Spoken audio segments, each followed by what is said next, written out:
ನಿಷ್ಪಕ್ಷಪಾತ ಅಲ್ಲಿ ರಾಷ್ಟ್ರಗೀತೆ, ನಾಡಗೀತೆ, ರೈತ ಗೀತೆಗಳನ್ನು ಆಡಿಸಬೇಕಾಗ್ತದೆ. ಅದಕ್ಕೋಸ್ಕರ ಲಮಾಣಿ ಗುರುಗಳು ಏನಿದ್ದಾರೆ ಅವ್ರಿಗೆ ಹೇಳ್ಬಿಡಿ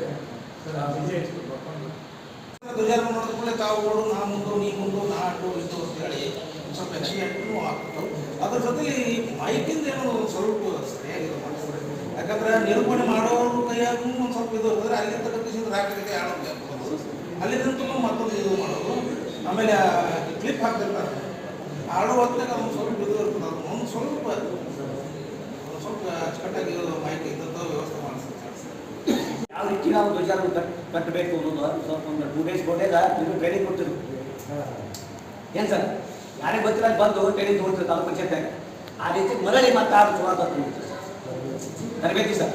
ಧ್ವಜಾರೋಹಣ ಅದೇ ಮಾಡಿ ಸರ್ ನೀವೇನು ಆಯೋಜನೆ ಮಾಡಿದ್ರೆ ಅಂದ್ರೆ ನಾವೇ ಬಂದು ಭಾಗಸ್ವಾಮ್ಯದಿಂದ ಮಾಡ್ಬಿಡಿ ಸರ್.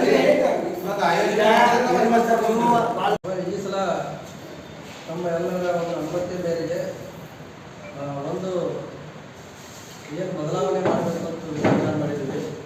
ಏನು ಅಂತಂದರೆ ಈಗೇನು ಸಾಂಸ್ಕೃತಿಕ ಕಾರ್ಯಕ್ರಮಗಳಾಗ್ತವಲ್ಲ, ಆ ಸಾಂಸ್ಕೃತಿಕ ಕಾರ್ಯಕ್ರಮಗಳಾದಾಗ ಅಲ್ಲಿ ಯಾರು ಒಂದು 8 ಟೀಮ್ ಇರ್ತಾವಂದ್ರೆ 8 ತಂಡಗಳಲ್ಲಿ ಯಾರು ಚೆನ್ನಾಗಿ ಮಾಡ್ತಾರೆ ನಿರ್ಣಾಯಕರನ್ನು ನೇಮಿಸಿ ಅಲ್ಲಿ ಫಸ್ಟ್, ಸೆಕೆಂಡ್, ಥರ್ಡ್ ಮಾಡಿಬಿಟ್ಟು ಅವ್ರಿಗೆ ಬಹುಮಾನ ಫಲಕಗಳನ್ನು, ಪ್ರಶಸ್ತಿ ಫಲಕಗಳನ್ನು ಕೊಡುವಂಥ ವ್ಯವಸ್ಥೆಯನ್ನು ಮಾಡೋದನ್ನು ಮಾಡಿದ್ವಿ. ಇದೆಲ್ಲರ ಒಪ್ಪಿಗೆ ಇರ್ತದೆ. ಆ ಜವಾಬ್ದಾರಿಯನ್ನು ಎಲ್ಲರೂ ಅಚ್ಚುಕಟ್ಟಾಗಿ ನಿಭಾಯಿಸಬೇಕು.